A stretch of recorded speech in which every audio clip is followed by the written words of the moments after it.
Hello everybody and welcome back to the channel. This is Hunter from Astrophotography, back here with a special request video from some of you down in the comments. I've been getting a lot about how to properly set up weighted batch pre-processing, especially for those who have the two dual narrowband filters to shoot hydrogen alpha, oxygen 3, and sulfur 2 with one-shot color cameras. I just wanted to know how to set it up properly so they don't have to do two separate rounds of weighted batch pre-processing, and we already know how long it takes for that to happen in the first place, so might as well just do it all at once, and it's very easy to go through. Now, what we are going to be doing is opening up our weighted batch pre-processing and scripts, batch processing, and weighted batch pre-processing. Now, a special for this video, 2 for 1, I'm going to be going through how to set up WBPP, but I'm also going to go through of how to combine your dual narrowband data together so you have your hydrogen, your oxygen, and your sulfur, and we're going to be going processing through that. I had a video on it before, but we're going to be doing a little bit of an updated one for this. So now that we have weighted batch pre-processing open, normally, you would just go through, add your lights, your flats, your darks, and your bias frames if you're just using one filter, but it gets a little bit different once we start mixing some filters in the process. And what I like to do is add custom. So you're going to be open up with this tab here. So the first thing we're going to work on is lights. Go ahead and image type light frame. You can do the filter name, which I have it as the same inside of my ASI Air, which is HA03. Select your binning. If you did 1x1 binning or 2x2, make sure to select that. And the exposure time, which were 300-second exposures. So you go ahead and add these files here, wherever you have them. Like for me, the example I'm going to be using is NGC 7000, the North American Nebula. I've already gone through and selected all the ones that are bad frames. Go ahead and open that up. And then you'll be able to add this too. So if you were just to go and add all your light frames, the HA03 and the S203, PixInsight sometimes gets confused of trying to group them. So be safe than sorry. Just go ahead and add them manually. So I'll go ahead and add that. You can see it's identified by binning 1, HA03, and the 300-second exposures. Now you're going to go back to the add custom yet again. You're going to do the same thing, light frames. This one, you're going to name like S203, binning 1, 300-second exposure. Go ahead and add those files. Starting here, going all the way down. And it will go ahead and add those into the mix too. So now you can see they are completely separate. And we're also going to be doing the same thing for flats because we want to make sure that the flats are assigned to the right ones. So going over to the flats tab, add custom. This is a flat frame. Filter name, HA03. You got to make sure it is the exact same one. Binning of 1. Don't have to mess with exposure. It really depends on what your flats are going to be used. Now for me, I have them saved here on my desktop.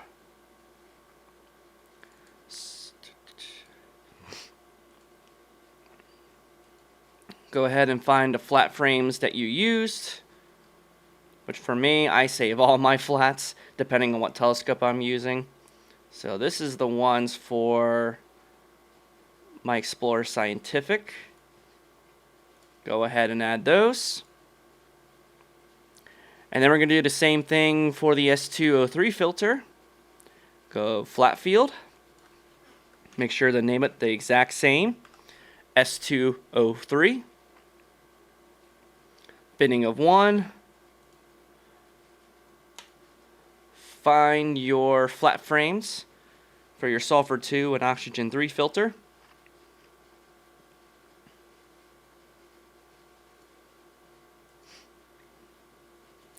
Add those in.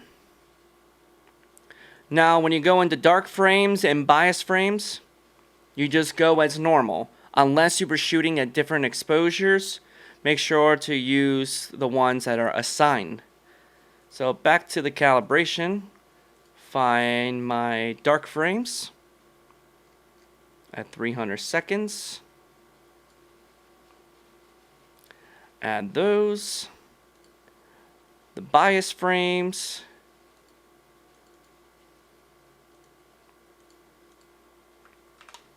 Go ahead and add all your bias frames. Alright. Now if you go over to the calibration, you can see everything is assigned to where it should be. So like for the light frames, one thing I definitely want to make sure that you do, and what I found to be very helpful so you don't have any issues, going over to the output pedestal for both of the light frames, switch the automatic to literal value. Just leave that as is. Go over to CFA settings. Instead of auto, depending on what your sensor is, like for me with the 2600 MC Pro, the Mosaic Bayer pattern is RGGB. I just like to go ahead and select that. Do the same thing for the S203, literal value. Go over to the CFA, RGGB. Those are all set for you. And then going over to post calibration, this is where you can choose if you want to drizzle your images. For me, I'm pretty well rounded, but still I usually like to at least enable drizzle if at least a 1 scale, but if I'm working with slightly smaller targets, I like to do 2 times drizzle, so you have a much larger aspect, so you're not cropping in so much with a much smaller image, and I like to do that for both. Then you go over to the pipeline, and you can see everything is prepared and set up. You just go ahead and select wherever your output directory is of where you want your images, and you go ahead and click the run, and it will go through the entire process of everything all in order, and it will go ahead and create all your files. I'm not going to run this because I've already stacked this data beforehand, so once you have completed throughout the entire process, you will go into the next step. So now after, it probably takes a couple of hours depending on how much data that you have. Once weighted batch preprocessing is complete, now it's time to process our image. And let's go ahead and open our 2 images. So go ahead where you found or where you placed your data. For me, go ahead and find wherever it is. For me, it's Cygnus Wall. Open the master file, and you're going to notice there is a bunch of different, categories and images.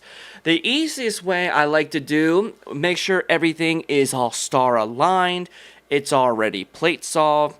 Go ahead and use the auto crop. So you have 2 of them here. You have one for HA03, and you have another one for your S203. Make sure to use both of the auto crop ones and go ahead and open those for your PixInsight. It should open 4 images in general, and you're only going to be using 2 of them. Don't use the auto crop mask. Get rid of that.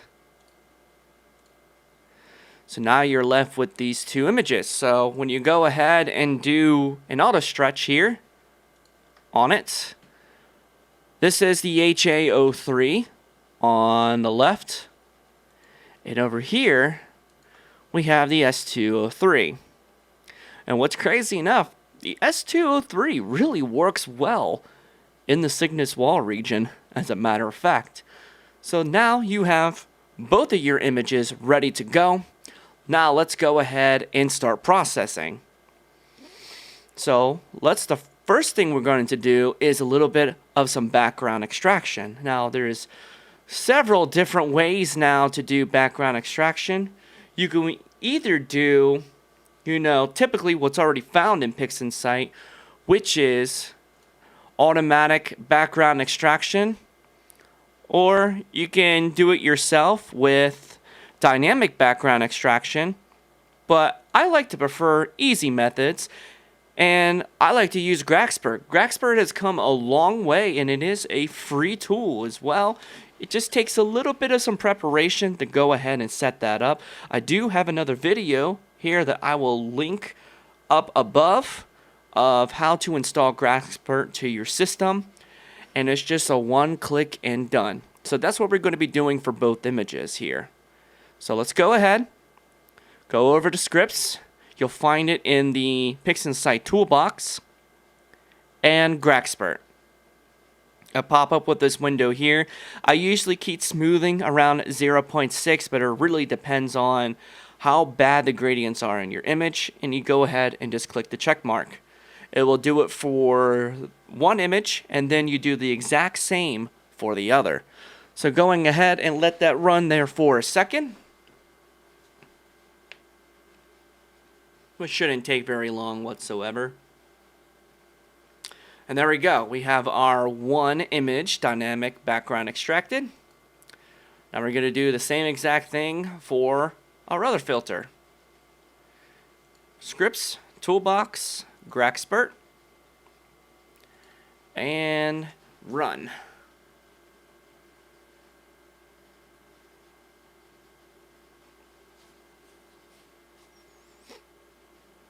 There we go. Now both of our images are background extracted.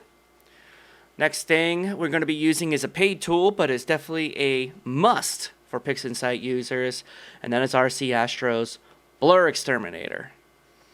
Now the settings I like to use for this is sharpen stars at 0.2. I don't adjust with the halos, I do with that later. Make sure the automatic PSF is checked, and you go ahead and drag that triangle over both of the images as well.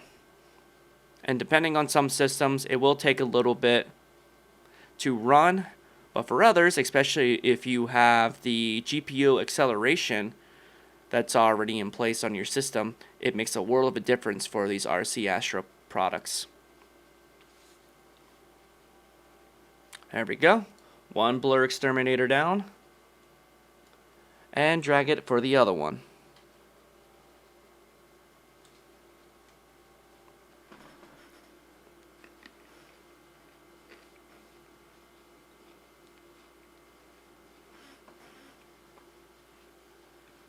And there we go. Now we have both images blur exterminated. And then now we're going to do a little bit of some denoise beforehand. Let's go ahead, and Graxpert now has an excellent denoise routine, especially if you have the latest version, or if you prefer a paid tool, you always have Noise Exterminator as well. So I'm going to be using Graxpert because it is fairly comparable, and it's pretty darn good, I have to say, as Noise Exterminator. And the best part is, it's completely free. You're saving a little bit of some money. So I'll let that run. It will take just a few minutes to run through, and you would do it for both images as well.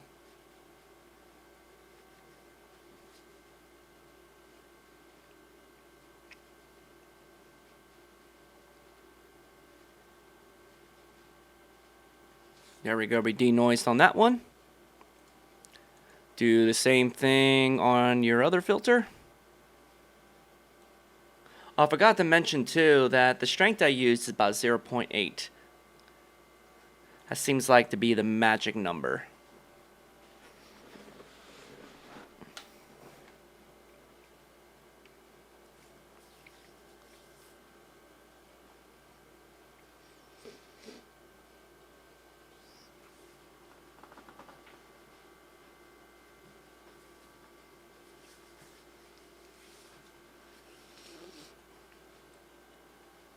Alright, there we go. Now we have 2 dynamic background images, 2 blur exterminated images, and 2 denoised images.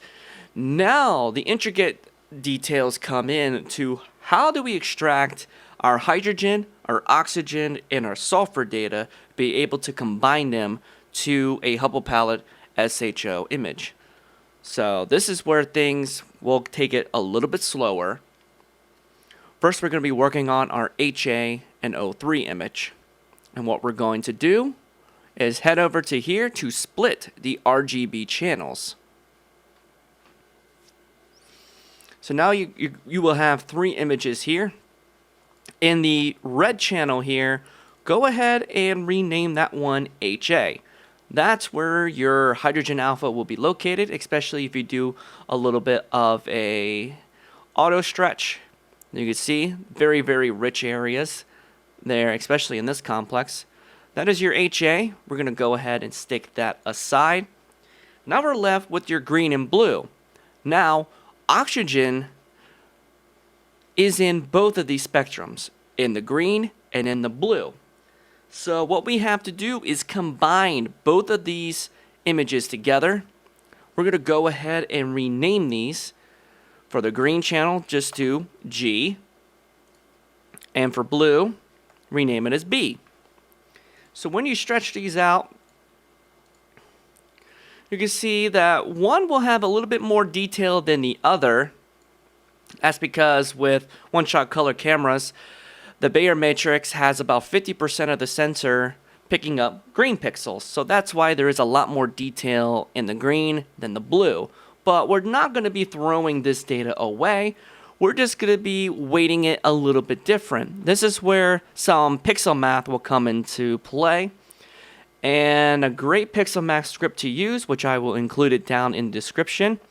You'll be able to find this at B star 0.2 plus G times 0.8. So you're taking 80% of the G and only about 20% of the B image. And you will go ahead and you make a new image. So when you do that, you're left with one of your oxygens. So we're going to go ahead and rename this O3 with the number 1. That's very important because we're going to be getting back to that a little bit later. So there's one of our oxygen wavelengths here. Go ahead and put that aside. These green and this blue, you do not need that anymore. Go ahead and minimize that one and move it out of the way. And now we're going to be repeating the same thing with our sulfur 2 and oxygen 3 filter. Go ahead and extract the channels in RGB. This time in the red channel, you notice there's not a whole lot of super strong signal either. This is where your sulfur is located. So go ahead and rename this as S2. And we'll go ahead and stick that aside. Now remember what I talked about before about oxygen being in both green and blue? The nice part is with this, when you combine these together, you have another set of oxygen to work with. So when you're using 2 dual narrowband filters, you're actually getting double the amount of oxygen, which is one of the weakest signals out there. So this is really cool, where you basically kind of get away with shooting 2 nights of oxygen at the same time. So go ahead, rename this for the blue channel, B, for the green channel, G, and do the same exact thing with the same exact pixel math of blue times 0.2 plus G times 0.8. Combine them together, and you have your new oxygen, which we'll name this oxygen 2.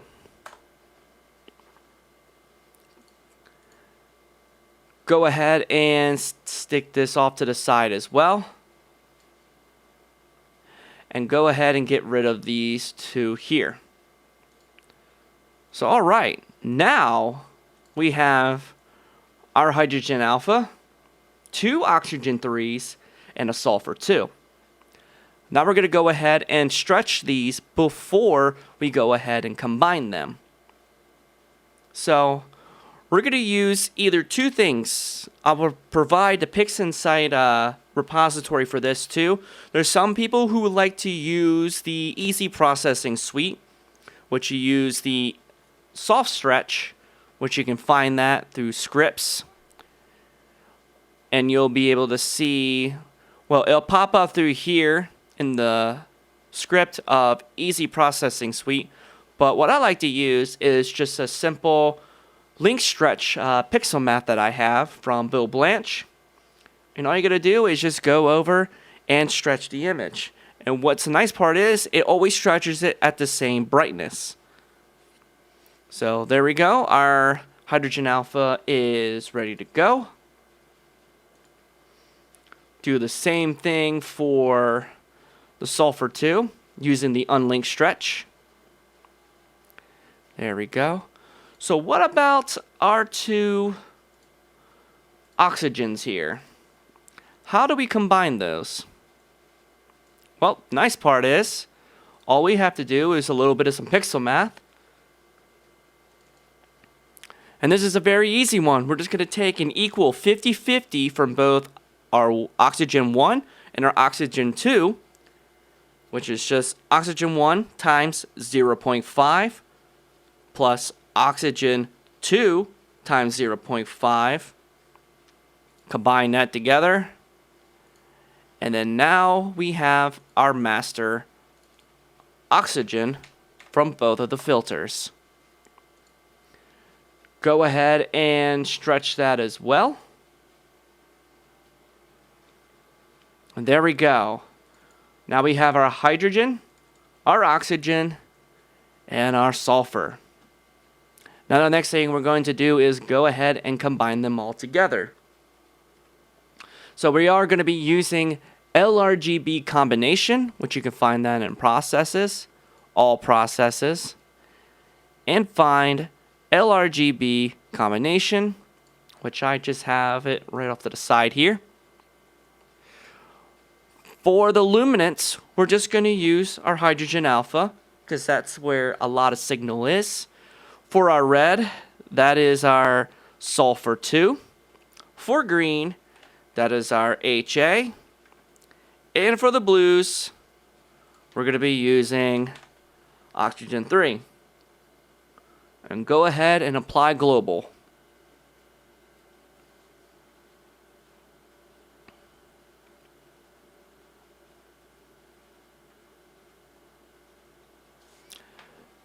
After we do that, now we have our combined SHO. As you see, the stars look really funky, especially when doing this.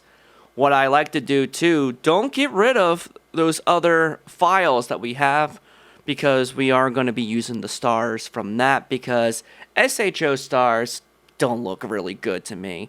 And the lucky part is you have the advantage of using your color data that you had from one of your other images to be able to use for a little bit better stars. So go ahead and stick all those images aside here. And we're going to go ahead and remove the stars. You can either use StarNet 2 or the paid tool Star Exterminator, which definitely I highly recommend Star Exterminator. It is very quick and it does an extremely good job of removing the stars. So we're going to go ahead and remove our stars here. Alright, we removed our stars. Let's go ahead and get rid of those. So as you notice, we still got some green in there in the mix. Doesn't look, too bad, but we can make it even better.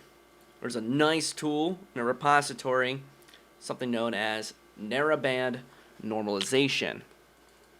This is a great tool here, especially if you're working on anything of SHO or the Hubble palette, because you can switch in between these. So we're working with SHO. Go ahead and hit the real-time preview. So you can make some slight adjustments. So you can see there is some green through there. You can use this little slider for SCNR to get rid of a lot of that green, which we don't want any of that green. You can boost more of the sulfur, which is that red there in the center, especially in the structure. You can boost the O3 too, so you can really make your oxygen start popping. You can also do some lightness. You can preserve the lightness. You can set it for more of the hydrogen alpha or the oxygen 3 or sulfur.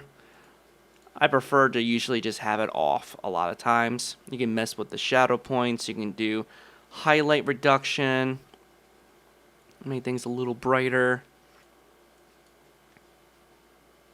Go ahead and apply that. So we combine those all together. We can see we got some really good detail through here to be able to use. You go through all the processes. Basically, you know, if you want to enhance your data, you can go through and make mask for the individual color regions. You can do sharpening, you know, basically to whatever your heart desires at this point, so you can get your final image. So like for me, I like to do some sharpening beforehand. I like to mess with the colors, with the curves transformation, and all in all, you get it to where you like it in general. Now, I wasn't going to bore you for an hour or two and make this video so extremely long that you will lose interest. So I just went through and got to where I'm satisfied at this point, especially with the starless image. So remember, we got rid of those SHO stars beforehand. Let's go ahead and retrieve the stars from one of our older filters. So we'll go back. I like using just the HA and O3. What do you want to save now? If you have a spectrophotometric color calibration, that all set up. If not, you can just use, you know, color calibration. You just want to make sure that you are calibrating your stars. I have it set up here, and luckily within PixInsight, it already has it for the filter that I have, which is the L Ultimate that I use for that. So going through all those, and go ahead and color calibrate our image.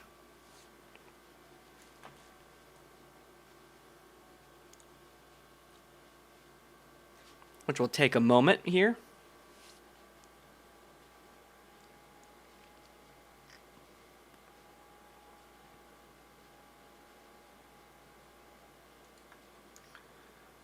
Alright, that's color calibrated. Now we use the link stretch that I'll provide down in the description.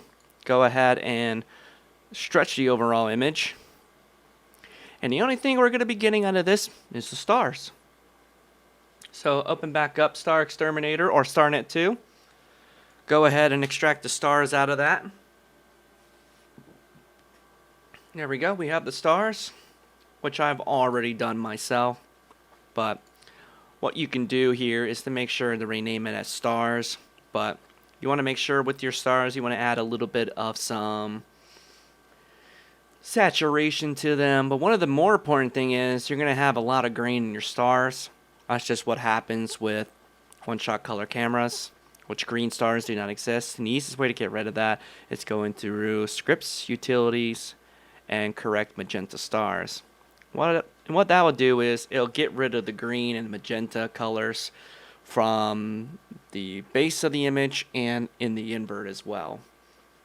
So when you do that, we have our stars ready to go. Now we just go ahead and combine them. So we'll use a little bit of some pixel math. And this is the pixel math I like to use here, which rescreens the stars back in. Create a new image. And then there we go. There is our final image. And doesn't that look fantastic, especially around these regions here? The Cygnus Wall is such a pretty region. And the best part is, you didn't even need a monochrome camera to get something very similar to what the mono guys are doing with a color camera. You just gotta know exactly how to get the most out of your data.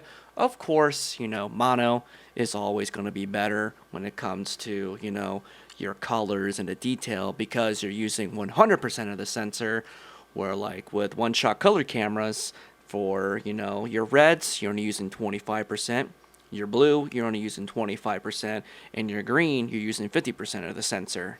So it's not perfect, but it is absolutely, spectacular, and you can get some really cool combinations out of this. So I really hope that this helped a lot of you make a lot more sense as to how to set everything up for WBPP and for how to combine all of your data together to extracting from both of your images to get your SHO, how to combine them, and then bringing to the last final image. So if you have any other ideas or of tutorials you would like me to do, please let me know down in the comments.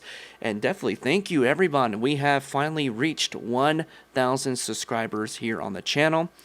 We're still one milestone away from actually doing a little bit of some monetization to the channel. We just have to build up the watch hours. We're about 300 hours away before you can start seeing a little bit of some monetization. But if you like everything here, everything is down in the description below. If you're looking to buy anything from like Agena or High Point Scientific, I do have affiliate links down below of some of the equipment that I like to use. It doesn't, cost you anything if you go through these links. In fact, it just helps me. If you already plan on buying stuff, I at least get a little bit of some, help from them when I especially do a lot of these product reviews as well here on the channel. So thank you everybody for watching. I will see you in the next video. Clear skies. Have a good one.